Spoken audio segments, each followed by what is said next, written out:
Regiment एकदम खतरनाक। अब नागा रेजिमेंट जंगल के लिए, बिहार रेजिमेंट को मैदानी भाग बाढ़ वाले एरिया में दे दीजिए। बिहार में क्या होता है, छोटा बच्चा होता है ना जो वहाँ पे 4-5 साल का, वो पहले बाद में पैंट पहनना सीखता है, पहले वही सीख लेता है बाढ़ आएगा हमारे गाँव में तो बचना कैसे। हर साल बिहार में बाढ़ आता है। तो पानी वाले क्षेत्र में इस सब एरिया में तो हम लोगों ने जो रेजिमेंट बनाया ना, अलग अलग एरिया से उठाए फौजियों को, वो ऑटोमेटिक उनके पास नेचुरल वो एबिलिटी है कि वो उस माहौल में ढल सकते हैं। हम लोग के यहाँ का जो नागा रेजिमेंट है, गोरखा रेजिमेंट है, इस तो अपने चाकू से मार देता है सब। और जो चाइना कहता है कि इन पहाड़ियों पे लड़ नहीं सकते क्योंकि लद्दाख ऊंचा है, वहां पे हवाई जहाज भी जाती है तो उसका पावर काम नहीं करता ऑक्सीजन की वजह से, हेलीकॉप्टर नहीं काम कर पाते हैं, आर्मी वहां पे नहीं डिप्लॉय हो पाती है। जिन पर्वतों की ऊंचाई पर चीन की सेना के दम फूलने लगते हैं ना, उसी ऊंचाई पर कुमायूं रेजिमेंट वालों को परवरिश करके बड़ा किया जाता है। उत्तराखंड वाले लोग जो होते हैं कुमायूं गढ़वाल ये वाले, यहाँ तो इतनी ऊंचाई पे ये लोग खेलने चल जाता है, उसका वहां सांस फूल रहा है। इंडिया के लिए एक बैड न्यूज ये है कि चाइना ने अपने जो इस साइड का वो मेन उसका हान चाइना से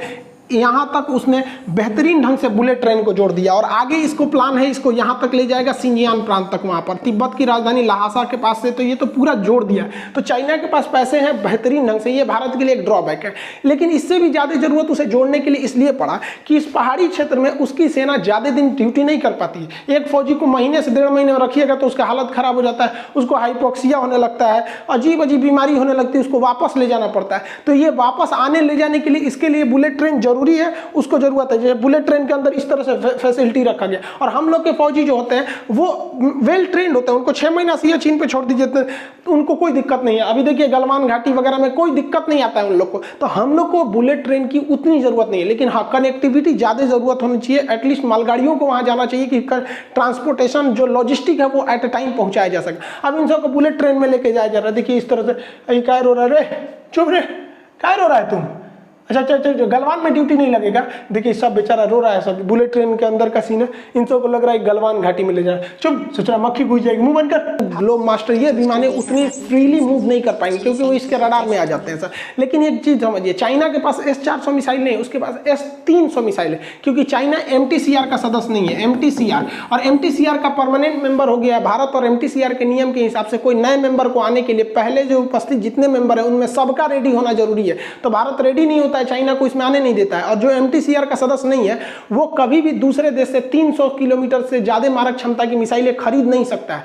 तो चाइना सदस्य नहीं है, तो जो उसको S-400, रूस ने S-400 का पैसा लिया है, थमा दिया S-300 का कि भैया तुम्हारा प्रॉब्लम है। और भारत को जो S-400 मिल रहा है, तो चूंकि भारत MTCR का सदस्य है तो हमें जो एक्यूरेट रेंज उसकी 400 किलोमीटर मारक क्षमता की है और ये दिसंबर के महीने तक में मिल जाएगा। अभी हाल ही में न्यूज आई थी कि अमेरिका ने अफ्रीका में एक युद्ध अभ्यास के दौरान S-400 मिसाइल को मतलब निष्क्रिय कर दिया। हालांकि एक सिमुलेटेड प्रोग्राम था, सॉफ्टवेयर पर इसको किया गया था। क्योंकि हम लोग भी लेमुआ कॉमकासा समझौता के तहत अमेरिका से जितने डाटा है उसे हम लोग ले सकते हैं। तो हम लोगों ने पूछा भैया कैसे किया है तुम लोग? तो ये जो थे सब ये जो अमेरिका पहले से बहुत अपने आप को इनसिक्योर महसूस कर रहा था S-400 को लेकर। सोचता तो ओ माई गॉड अगर ये मार देगा तो जैसे CBSE वाला सब घबराता है सब ना, तो ओ माई गॉड बोलता है, ओ माई गॉड। और हिंदी मीडियम वाला घबराएगा तो ये दादा ये माई रे माई आप कौन सी हो रे। तो अमेरिका वाला CBSE वाला है सब, ये सब दिमाग लगाया सब और वो आइडिया इसने भारत को दे दिया। एक्चुअली इन्होंने लोग क्या किए थे, लोग बहुत सारे रॉकेट मार दिए थे जिस वजह से S-400 का जो रडार था वो कंफ्यूज में आ गया था। अब इस रडार की क्षमता जो है वो फिक्स होती है किसी भी मिसाइल, जैसे आयरन डोम जो इजराइल का था उसमें भी हमास एक साथ 150-200 रॉकेट मार देगा तो 10-15 रॉकेट को वो काम नहीं कर पाता है, डिटेक्ट नहीं कर पाता है। तो वो वही काम किया अमेरिका ने। तो भारत ने भी इसको ध्यान में रखते हुए इसके क्या किया कि उन्होंने भी परीक्षण किया। पिनाका जो हमारा रॉकेट है, मल्टी बैरल रॉकेट लॉन्चर, इससे 1 मिनट में 36 रॉकेट मारा गया एक ही टारगेट पे। अब 36 ठो आएगा अगल बगल में तो रडार कंफ्यूज हो जाएगा। तो उधर चाइना तैयारी कर रहा है, इधर भारत भी तैयारी कर रहा है। ऐसा नहीं है कि हम हाथ पे हाथ रख के बैठे हैं। अभी हाल ही में हम लोग ने अग्नि प्राइम मिसाइल का परीक्षण किया। हालांकि अग्नि मिसाइल पहले से थी, इसकी रेंज को भी 1000 से 1500 किलोमीटर किया गया। ये सस्ती और हल्की भी है और सबसे बढ़िया बात है कि इसमें कैनिस्टर जोड़ दिया गया। भारत आने वाले वक्त में हर एक मिसाइलों को कैनिस्टर लगा के जोड़ेगा। जिस तरह से ब्रह्मोस को जितना नेवल वर्जन वगैरह ये सब को कैनिस्टर में रखता है। कैनिस्टर एक कवर होता है, मिसाइलों का बाहरी कवर होता है, कैनिस्टर होता है उसमें, इसके अंदर मिसाइलें रहती हैं सर। अब इसके अंदर रख दिया जाएगा तो ये पैक हो जाता है। और जैसे देखिए अब इसको कैनिस्टर को भी ले जाना बहुत ईजी होता है। जैसे 4-4 के कैनिस्टर में एक साथ इसको ट्रांसपोर्ट कर सकते हैं। इसमें जर्किंग नहीं होगा। सर्दी है, गर्मी है, बारिश है, मौसम है, टेम्परेचर है, ठंड क्या पड़ रहा है, आंधी धूल, कुछ भी इसमें कोई गड़बड़ी नहीं आएगी। ऐसे खुला रहेगा तो कोई भी दिक्कत आ सकती है। और अब्दुल कलाम जो मिसाइल मैन थे उन्होंने खुद कहा था कि बड़ी मिसाइलें 100 पीस बन के रह जाती हैं। युद्ध में हमेशा छोटी मिसाइल ही काम आती हैं। तो ये बैलिस्टिक मिसाइलें री एंट्री करती है। बैलिस्टिक मिसाइल और क्रूज मिसाइल में अंतर होता है, ये किसी अन्य वीडियो में हम समझा देंगे। तो ये बहुत जरूरत पड़ेगी खास करके अरुणाचल प्रदेश के एरिया में। हम लोग का अगर चाइना से युद्ध भी होता है तो अग्नि 5 एक लास्ट ऑप्शन रहेगा, क्योंकि वो अगर अग्नि 5 का प्रयोग भारत कर दिया तो समझिए कि थर्ड वर्ल्ड वॉर चालू हो जाएगा, क्योंकि छोटा मोटा नहीं रह जाएगा। तो छोटी लड़ाइयों में ब्रह्मोस और अग्नि 1 जैसी ही मिसाइलें काम आएंगी। तो अभी इसको क्या किया गया है, बहुत एडवांस वर्जन इसका ट्रायल किया गया है। और भारत ने चीन पर जो चीन उधर से अपना फौज बढ़ा रहा है, तो इसको देखते हुए वो भारत सरकार ने बॉर्डर पे चिनूक हेलीकॉप्टर को तैनात कर दिया। ये बहुत ही बेहतरीन डबल रोटर का ये लिफ्ट हेलीकॉप्टर है। इतना खतरनाक है ससुरा कि एक साथ 60-70 फौजियों को आराम से वेल इक्विपमेंट ले जाके ड्रॉप कर सकता है। कुछ ससुरा टांग लेता है, जीप टांग ले गए, यहाँ पे टैंक टांग लेता है। यहाँ पर देखिए ससुरा एगो हेलीकॉप्टर टांग लिया। कभी कभी क्या होता है कि दूर एरिया में है, लद्दाख वगैरह में हेलीकॉप्टर बिगड़ गया। अब ससुरा बिगड़ गया तो आएगा कैसे, इंजीनियर उतना दूर जाएगा कैसे, हर चीज़ तो इंजीनियर चल जाएगा। कोनो सुई लगाना है जाके हेलीकॉप्टर को कि डॉक्टर साहब चल गए, चल लगाते रहेगा सुई। यहाँ पे अरे सुई लगाने से नहीं ना ठीक हो जाएगा, लेके आना पड़ेगा वर्कशॉप में। टांग लेता है ससुराई, ऐसे ही नहीं ससुरा हवाई जहाज टांग लेता है। देखिए जो लड़ाकू जहाज होते हैं सब ना, उनसे कोई लगाएगा रस्सी टांग लेगा। बहुत खतरनाक है चिनूक हेलीकॉप्टर। हालांकि अमेरिका में इसका नाम, अमेरिका ने इसे बनाया है, बोइंग कंपनी। अमेरिका में एक हवा भी चलती है चिनूक हवा, इसे आइस हीटर या हिम भक्षी कहते हैं। ये गर्म हवा होती है, बर्फ को पिघला देती है। ये हम मैप के क्लास और ज्योग्राफी दोनों में पढ़ाए थे। आप आंसर दीजिएगा कमेंट करके कि चिनूक हवा जो होती है वो किस घास के मैदान में चलती है। अब आप बताइए, इसको हम पढ़ा चुके हैं, कौन सी घास के मैदान में।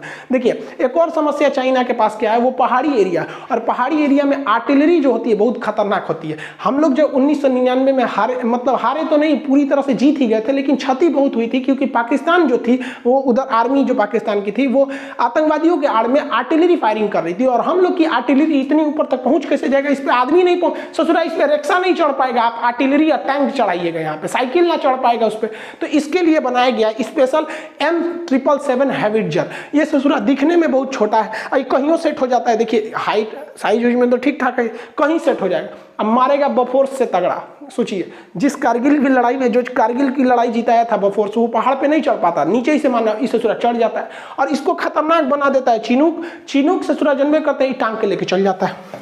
अब कहीं पे भी उठा के लेके चल जाएगा। इसलिए ये दोनों का कॉम्बिनेशन बहुत खतरनाक है। जय और वीरू है सब ससुरा, कोई भी गब्बर आएगा नहीं छोड़ेंगे सब ये सब। और इसकी खासियत क्या है, ये बर्फ में भी उतर सकता है।